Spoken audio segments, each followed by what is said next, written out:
Welcome, everybody. Thank you for joining us at Space Cowboy Books Online.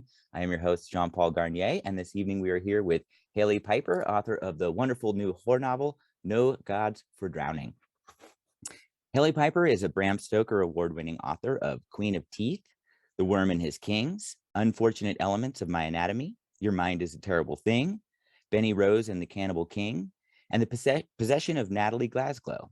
She's an active member of the Horror Writers Association with dozens of short stories appearing in Pseudopod, Bastrian, Cast of Wonders, Daily Science Fiction, Cosmic Horror Monthly, and Dark Matter Magazine, as well as many other publications. She lives with her wife in Maryland, where their paranormal research is classified. I'm also going to drop a link to where you can get the book in the chat, as well as to Hailey's website. And I'm going to hand it over to Hailey to read us a brief excerpt from the book. Sure. I'm going to be reading from pretty much just the first chapter. Chapter 1. In the beginning, men were prey, and in the end, they would be prey again.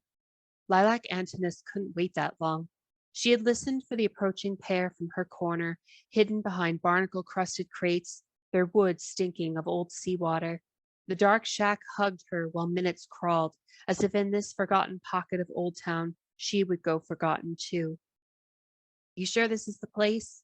A shrill voice asked, as a reedy chicken of a man, Flip, shoved open the shack's door. Don't see Vince. A sturdy shadow followed. Had to be Marco. It's the place, he said, and then he raised his voice. Barton, where'd you get? Lilac had never hurt anyone before, not on purpose, not the way she would today. Minutes scurried now, impatient. She couldn't let the men get their bearings straight, let their eyes adjust, let them realize there was no Vince Barton here like they thought. Pale outside light curled at the edges of their silhouettes as Lilac crept out, painting Flip in a ratty old suit and tattered derby. Beside him, Marco wore more practical clothes for the coming rainy season, a wool coat and thick brown fisherman's pants tucked into galoshes. He tugged a pocket watch from his coat, its chain clinking, and Flip leaned over to check it too. They were ordinary men, flesh and bone, mortal. Lilac swept in as quiet as poison and slammed a smooth stone into the back of each man's skull in turn. Marco went down first, Flip next. Too hard a blow and they would never wake up. Lilac would have counted that as mercy. But there was no goddess of mercy, and Lilac had no time to waste on made-up gods when she needed the real thing. At least one of these men should hear and understand. Flip smelled off in a way Lilac couldn't put her finger on as she bound him in a discarded fishing net. Marco smelled sharp, like he'd been drinking, and that explained a few things. He would sober up once he woke. Lilac bound his wrists and ankles in thick rope. Everything in the shack once belonged to fishers, and when she finished tying the knots, she could only smell salt water. The beach rushed in from the back of her mind, the sun-struck sea twinkling in memory, but Lilac shook it away. She refused to dredge up the past as if she had organized and prepared for nothing. Her plan would work. Life would go back to normal. No, better. Her life would know miracles again.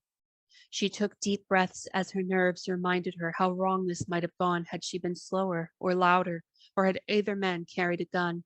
Better to focus on the work ahead. She had never done this before, but she would have to do it again and again until her task was finished. Marco stirred, grumbled, and raised his head off the floor. He spotted Flip ahead of him, wrapped tight in the net, and tried to reach out. The ropes held firm. He started to fuss, and the bindings chewed at his wrists, a waste of blood. Lilac couldn't stall any longer.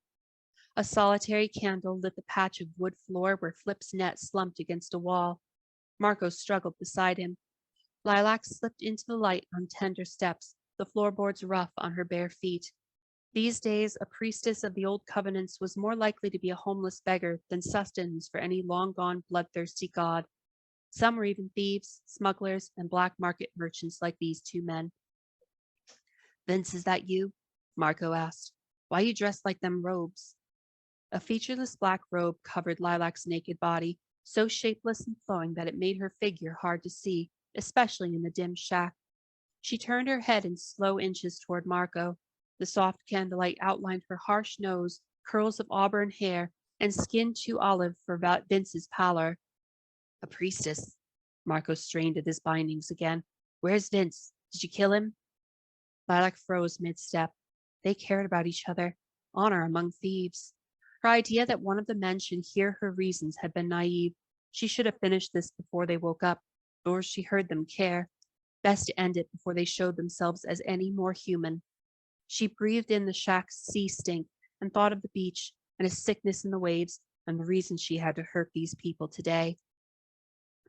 In the beginning, men were prey, she said, and her voice came stronger than she'd expected. She was no stranger to the holy verses of age, and maybe her throat knew scripture enough to ignore her quaking muscles and jittery nerves. Was she really going through with this? Can't you hear me? Marco asked.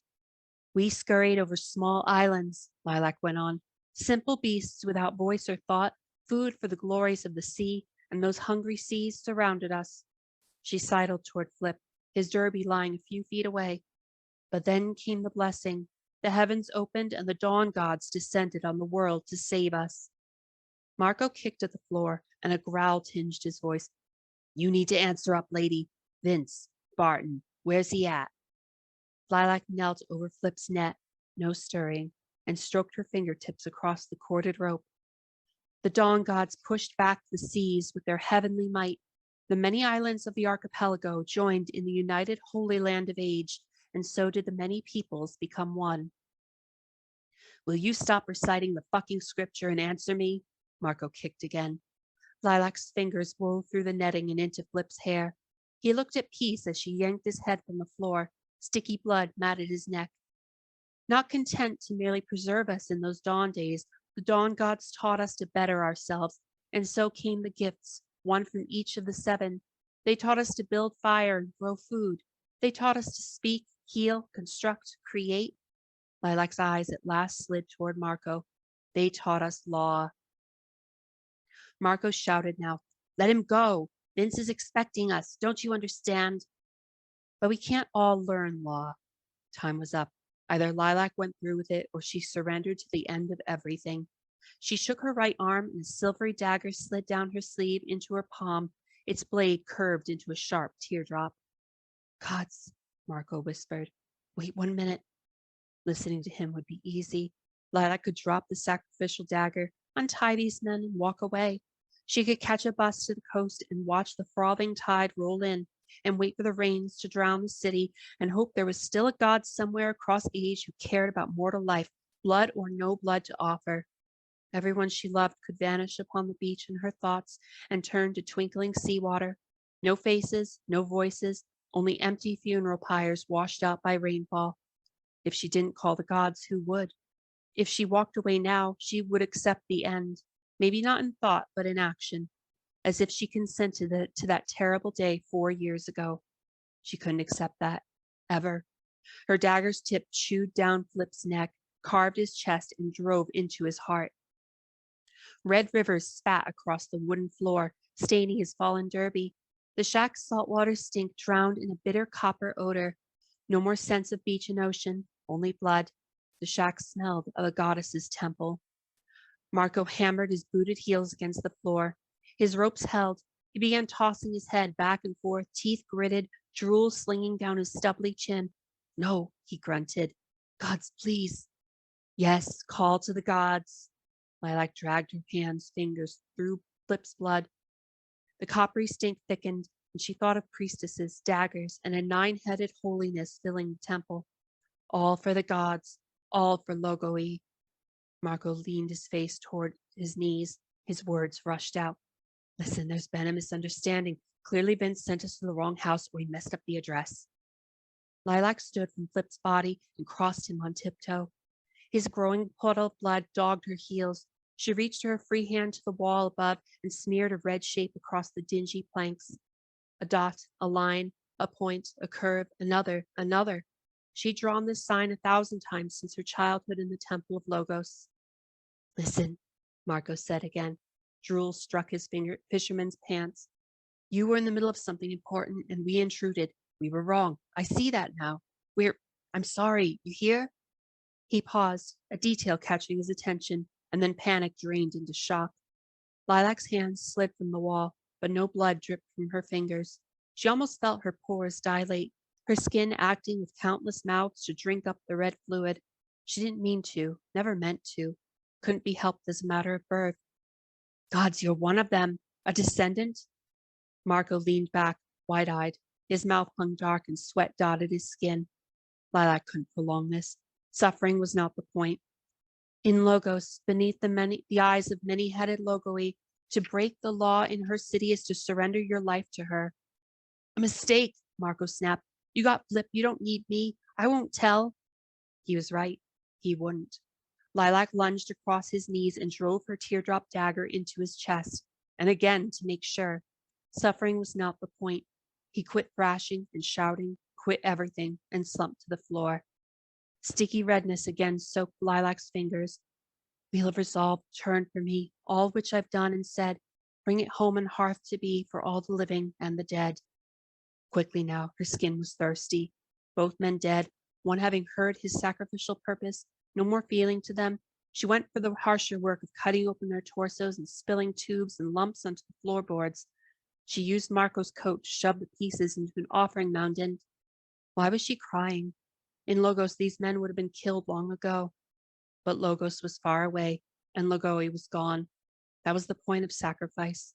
Lilac didn't have the luxury of caring that Marco had worn his coat because the rainy season made it cold outside, and he felt cold. He'd been a person who felt things, and now his soul had walked away. If she walked too, she would have to accept a damned future where men would be prey in the end. She would have to accept that day at the beach.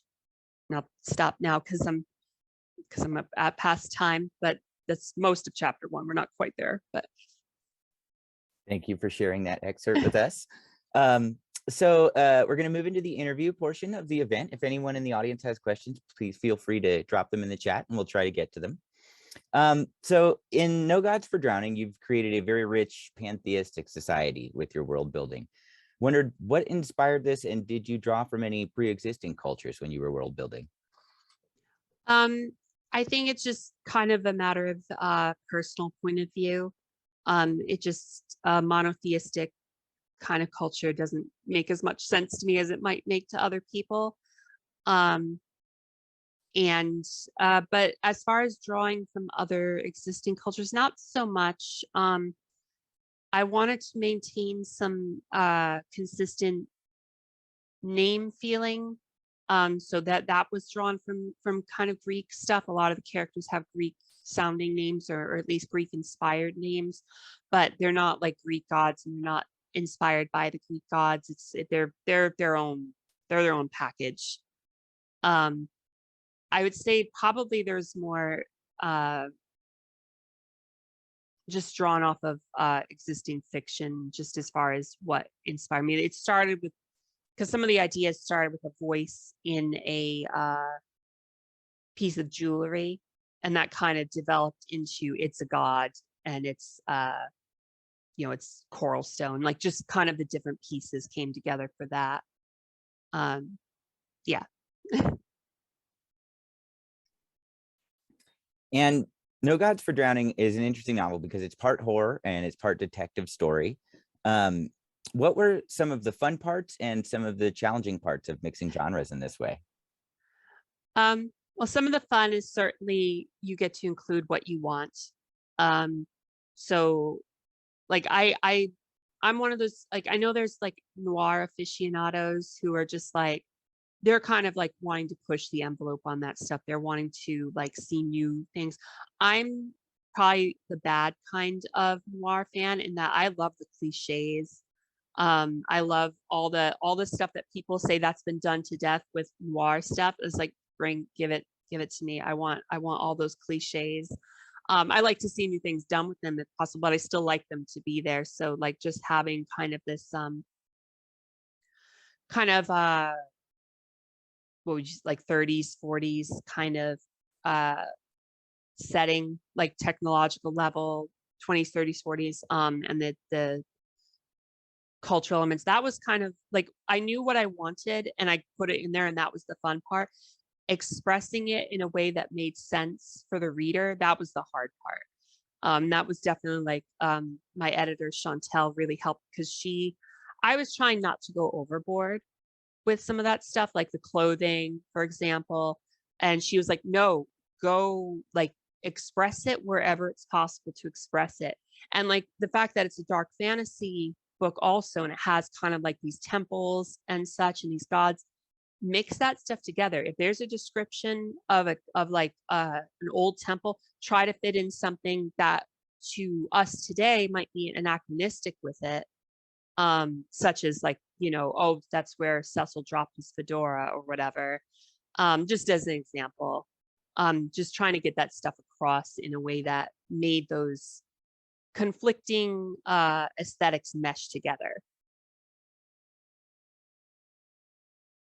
It definitely felt like a period piece in some ways, because that it took place in the 20s or 30s, or that level of technical sophistication very much came through. So it was the detective element that drew you towards building the world in that way. I mean, on some of it, I did want an aesthetic. I think that some of that came from like Dark City, for example, where that's not really a noir setting technically, but it feels like one because of the aesthetic. And I really wanted that aesthetic because like, so many fantasy stories are medieval, like what British or French, medieval era type stories. And I kind of just like, it's a genre, fantasy is a genre where you can do anything. So why can't it also be noir the same way as like Stephen King, for example, was like, well, my fantasy is going to be a Western. So that was kind of just like the look in my head, the vibe of it. I like thinking of Alex and Cecil stalking down rainy streets with like, you can't call them Venetian blinds in this, but like, they're the blinds and like the fedoras and like, neither of them smoke, but like other people do. But just kind of that whole vibe is what I wanted to capture with this. I wanted that to be the expression of it. Definitely got the drinking in there for the detective. Well, that's Cecil. And like I forget who I was talking to about this, but it was kind of like, I think somebody was like, where was the impetus of that? And it was just like, I think if you were clairvoyant to the point that if you touch something, you get some sense of history, and the thing that dulls that for you is drinking, you would drink too. That makes a lot of sense. So I've often found that in horror writing, it's essential to hold back to some degree to build up a sense of the unknown. And you did this wonderfully with the glories in the book, but also other aspects of the book. And I wondered if you could speak to this storytelling technique and how you go about utilizing it to create tension for the reader. Um, the funny thing is, I think holding it off comes naturally to me. I kind of like, because it can create such like kind of an impactful climax, that the hard part for me is actually not saving everything for the end. Because there was at some point years ago, there was a version of this where some of the stuff like the glories, like finding out more about the glories and more of the stuff that happens in climax, and some of the things that happen in the middle of the book, all were things that happened close to the end of the book in my head. And I had to pull them back. It's like, no, you can't save everything for the end. One, because that gets to be kind of a clusterfuck, but also because you need interesting things to happen throughout the book. You can't save everything for this big, like explosive ending. You have to spread it out. So I think for me, it's a matter of pulling some of that back and be like, no, don't. Because I'm like one of those people who, when I eat, I save my favorite thing for the end.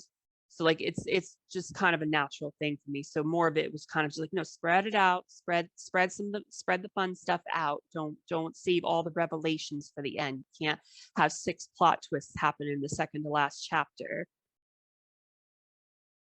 I don't know if that was answering your question.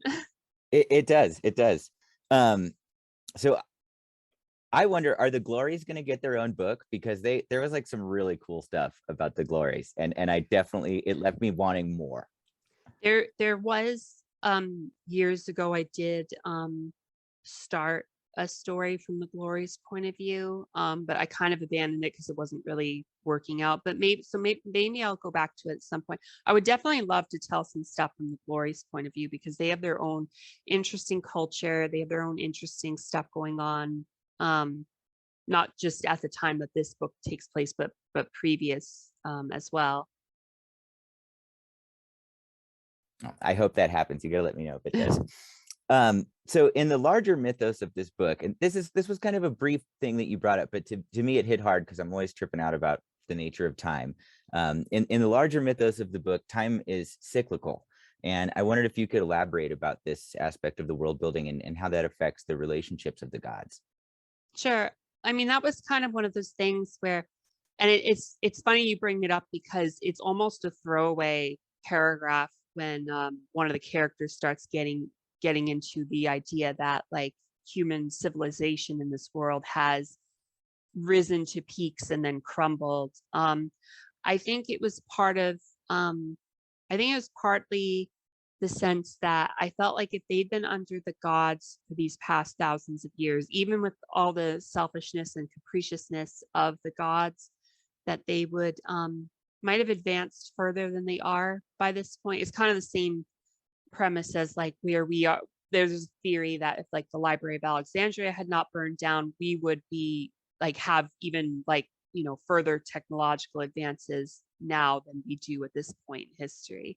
So it's kind of that the idea that there needs to be some kind of rise and fall um, over the course of that 5,000 years, either because of the gods fighting with each other up until the point where the dawn gods told them to knock it off, or because of the glories, because it's not like the gods are omniscient. They don't immediately know that something's wrong. So the glories can be screwing things up and they don't know about it right away. There's a whole world to deal with, not just in the Holy Land age.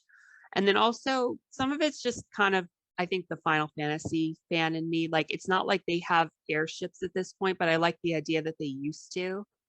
So like that's mentioned, like and it kind of gives me wiggle room also for if I in the future want to do stories set previous to this period. They can either be more medieval as you'd expect in a fantasy story, or they can be kind of a weird like techno magic, you know, kind of situation. There'll be a story. I think the anthology is going to come out next year, but I'm not allowed to say which it is yet because it hasn't been made public. But that will have a story that takes place during the Holy War. Very cool. I'm looking forward to that. So when writing this book, and I wonder if this is the same process for all of your novels. When writing this book, do you begin with characterization or the greater mythos or world building? And was it different for you working on No Gods for Drowning than it was with your other novels? Um, that's a hard question when it comes to this book, because yeah, because this book has been building for the past 20 years. Like I gotten like a little bit of an idea. Like again, it started with a voice inside of a piece of jewelry. I think was the original concept when I was like 16, but I honestly can't say for certain because again, it was 20 years ago. So this book had a very strange genesis. It went through various versions, different in my head, like different ideas kind of like came and went, and like some of them were like, oh, that's what the book is going to be whenever I write. You know how when you're younger, like when I get to write in that big book someday, that's it's going to be about this, and then that would fall away, but like some pieces of it would stay. Like I think I was in college when the idea of like the time period for it set in, but I hadn't even grasped the noir element yet until probably like 5 or 6 years later. Like so this one I couldn't even say whether it was like chicken or the egg with this particular book, with No Gods for Drowning. For other books, it really depends on the story. Like, for example, with Queen of Teeth, the original premise was that a lot of like people had vagina dentata, and that this was just a sickness or whatever condition that had spread for because of this pharmaceutical thing. And then that kind of developed, and that was about a different character. And Yaya was kind of a side character. And then I kind of noticed, I was like, Yaya's way more interesting. Let's make the book about her. Um, and then that ended up with changes to the, not the mythos, but like, the setting, how the world worked in the book. Um, After a certain point, characters and setting and mythos kind of grow together.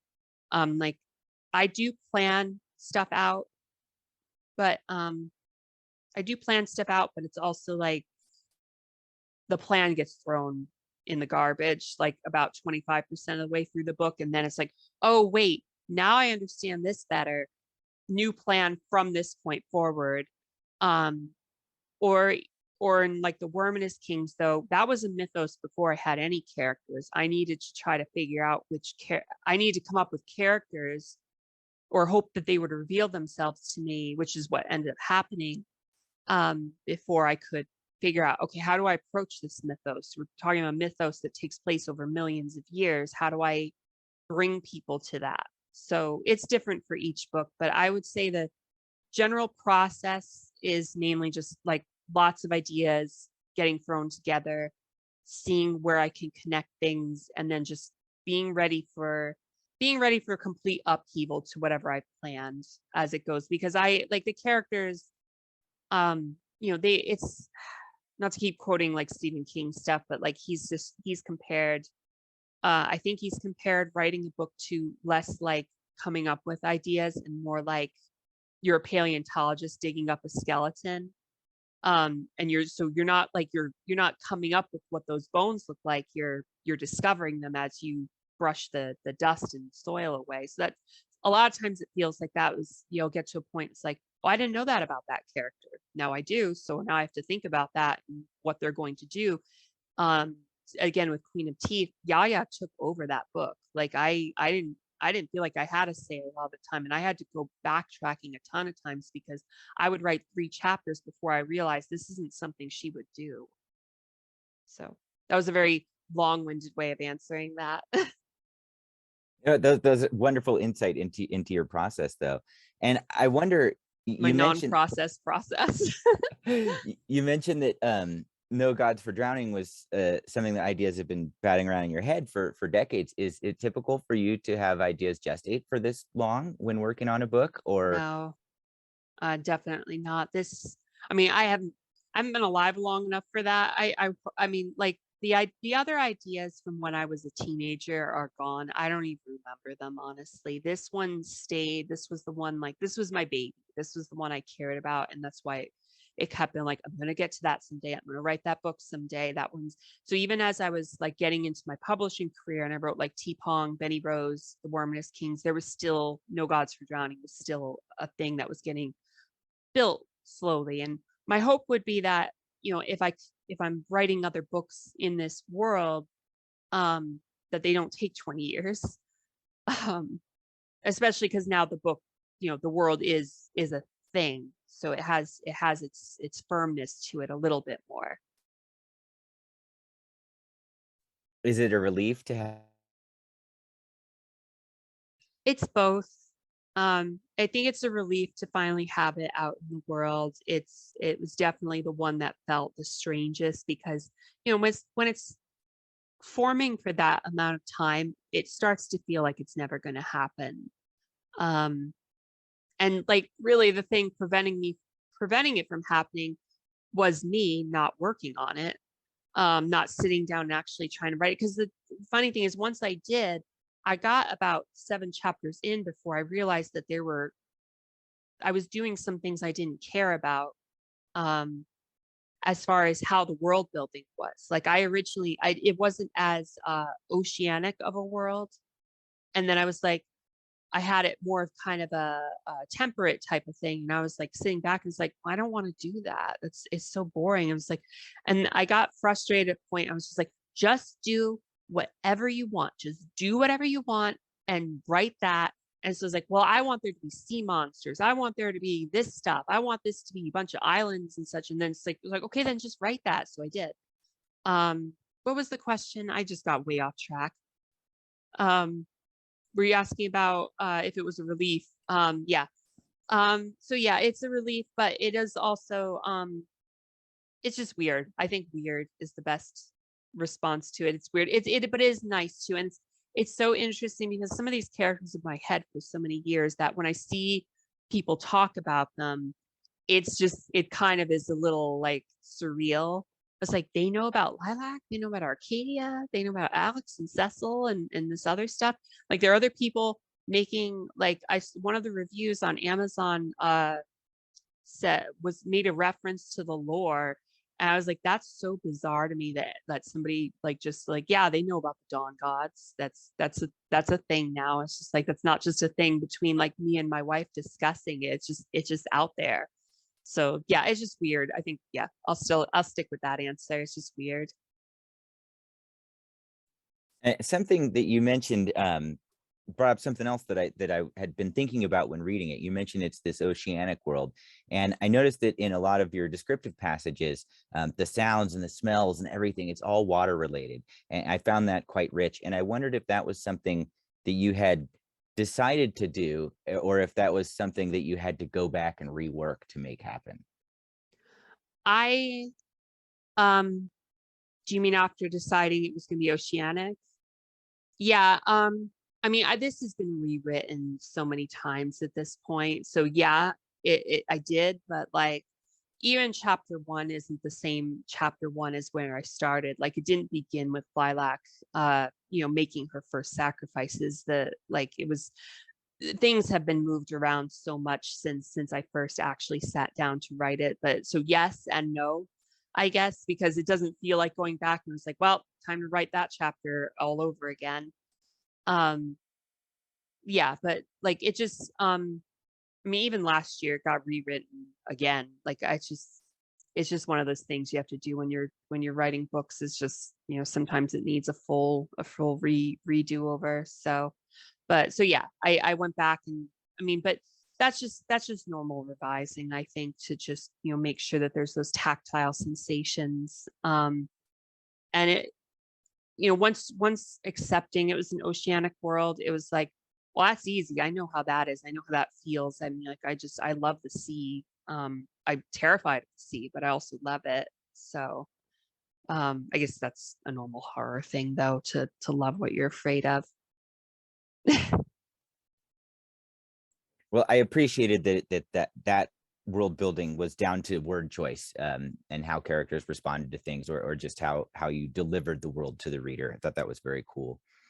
Um, Switching gears a little bit, that the book is also filled with scenes of police brutality. That the Shah incident keeps coming up, and also flooding and the flood fighters, flooding, destroying coastal cities. And I wonder, it felt like, but I wonder, were you drawing parallels with the problems that we're facing in our world? And if so, how these things tie into religious beliefs of the culture in the book and also in our own culture? Um, it's a hard question because for me personally, I dislike like one-to-one symbolism. I think a lot of stuff just comes up because of an author's worldview, and that can either be unintentional or intentional.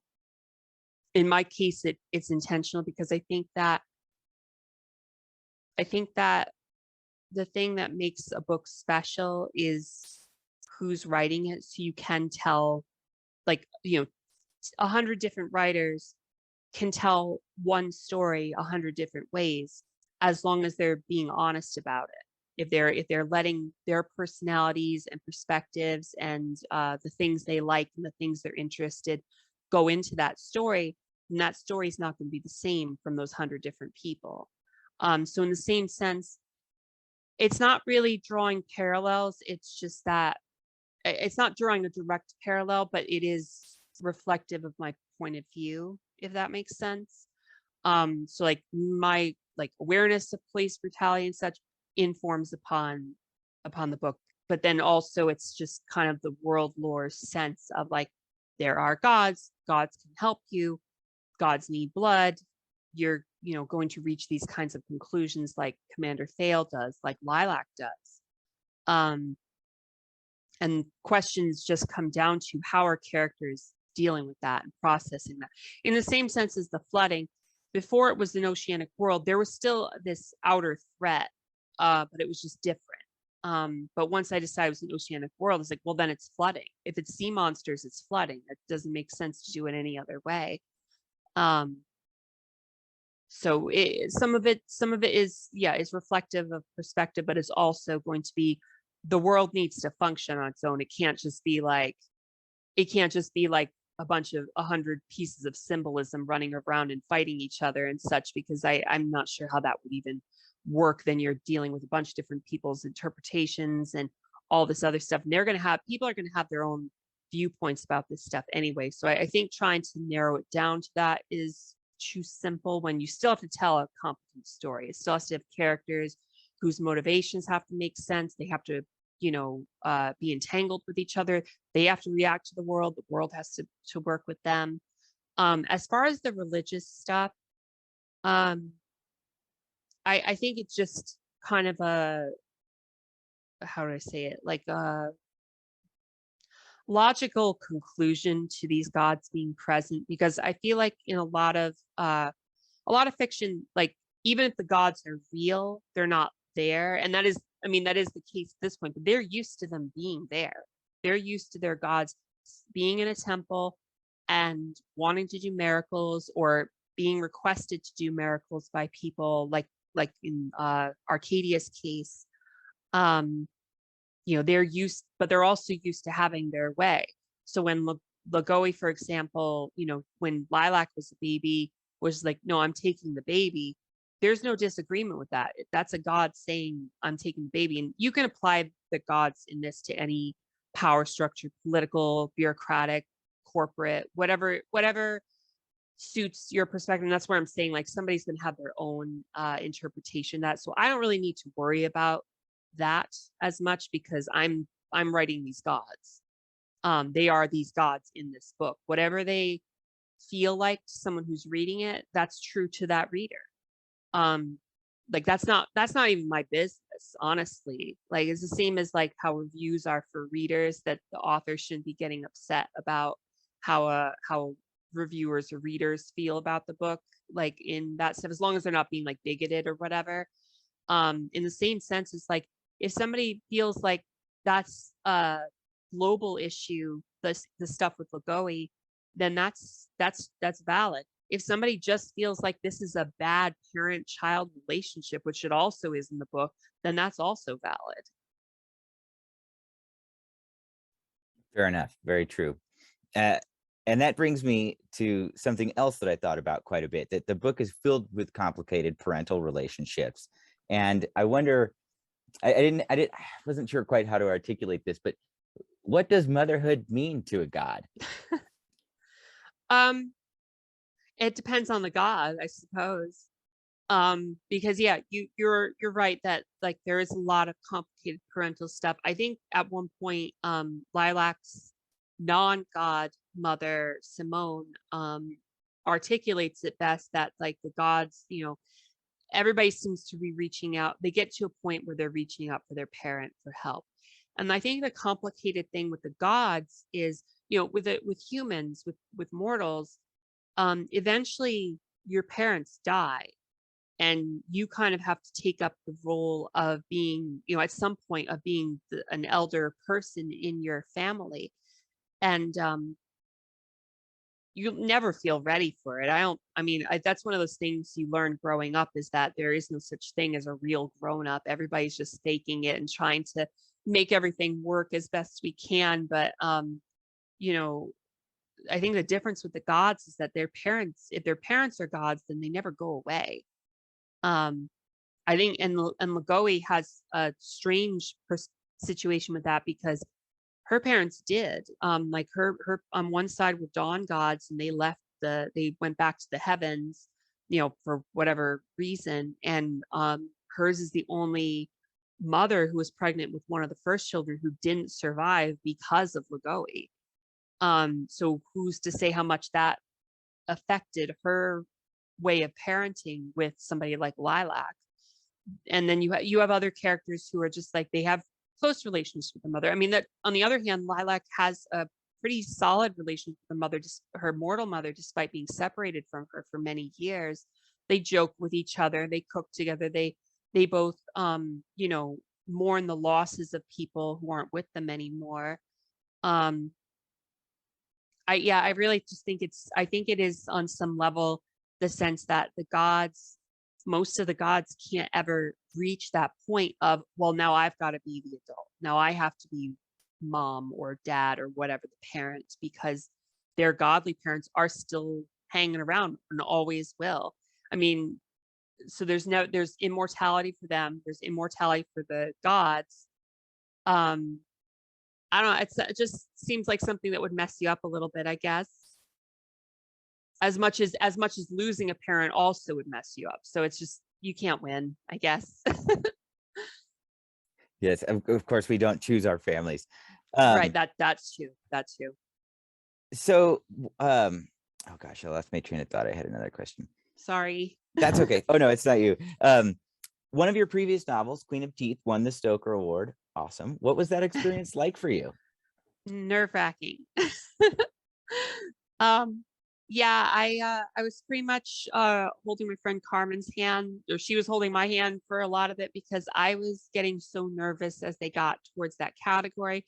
I'll be honest, I was just kind of like, I'd said this on Twitter a few times. I'd said it to friends even more times. Like, they don't give awards to vagina monster books.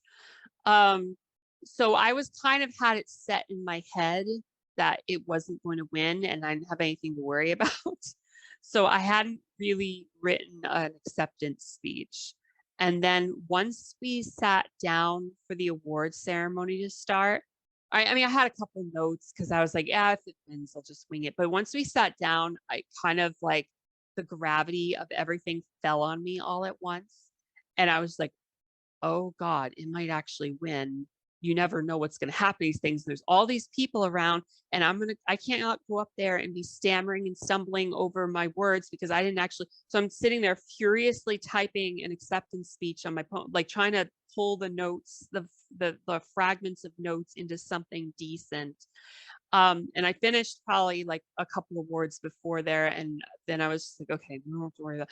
And then they called me up, and like I think my heart was gonna explode at that point because I was just so nervous. But it was really nice. In retrospect, it was very nice. At the time, it was alarming and scary to get up and kind of give the speech. But I was very lucky to have very close friends with me. My friend Lisa Quigley was also nominated for that award with her amazing novel, The Forest. And like before I got up on the stage, like she gave me a big hug and she was just really happy for me, and just very sweet and amazing moment that author Gemma Moore happened to capture a photo of. So it was just really nice to look back on. I was yeah, but also terrifying. So and then I didn't have anything for the other award I was nominated for with long fiction. I didn't have a speech for that one. So I was like, oh crap, do I have to try to come up with another one already? And thankfully I did not win. Jeff Strand won that award. So I got out of that one without a problem. And this is kind of a strange question. If you don't want to answer it, it's totally okay. But in having won a major award, does that put a pressure on you in future writing or what you're currently working on? Is there a, is that an external pressure that you're aware of when you're working on something new? Not really. Funny enough, I've said this to people before I won the award. At this point, once you win an award, anything you say about awards just sounds like bullshit. But like before, I'm prefacing this. Before I won the award, I've said to people, an award doesn't change your writing, and it doesn't change who you are as a writer. You're as good before as you are after, and that's win or lose the award. You're as good as you were before and after. So to me, it's the same pressure that it was. It's the same challenge that it was. I don't want things to be easy for myself. If it's easy, I get bored. And if it's easy, then I'm not doing something interesting. I think Stephen Graham Jones, paraphrasing probably badly, has said multiple times, if you're not a little nervous about what you're writing, then you're probably not writing the right thing. And I've written a couple books this year since the award, and in both cases, was super nervous about making the choices that I was making. So I'm like, okay, as long as I'm continue to be nervous, then I'm at least trying new things. If I'm writing something where I feel like, yeah, I got this, no problem. Nobody's gonna have any issue with anything I'm writing, whatever, that's a problem. That is, and also I'll get bored and then I'll just stop writing it anyway. So like, no, I don't think so. I think it's cool. The nice part is that when I blurb somebody's book, then it looks good for them. It's like, oh, a Bram Stoker award winner said this book is good. So like that's the cool part, is that I can kind of like, I guess, hopefully give it a even better stamp of approval than when it was just like my, just Hailey Piper, author of whatever. Um, so I hope it helps them sell some books. That's very cool that you won't stay complacent and that you think of it in terms of how it could help others. That's a wonderful attitude. So what's coming up next for you, and what are you currently working on? Is there projects you could tell us about, or secret stuff? Um, let's see. Oh my God, so much is happening.